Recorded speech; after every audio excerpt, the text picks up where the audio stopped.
Ayan, ganyan lang dapat.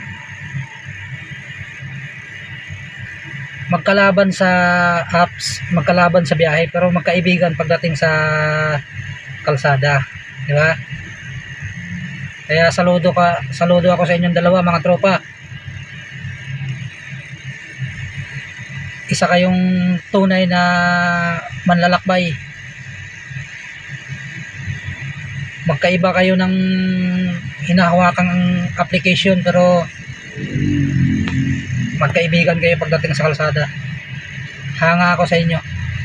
Congrats sa inyong dalawa.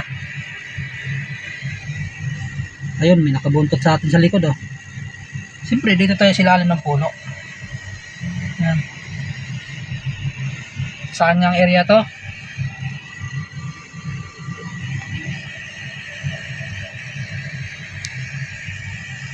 Isa kang biyahero kung alam mo to.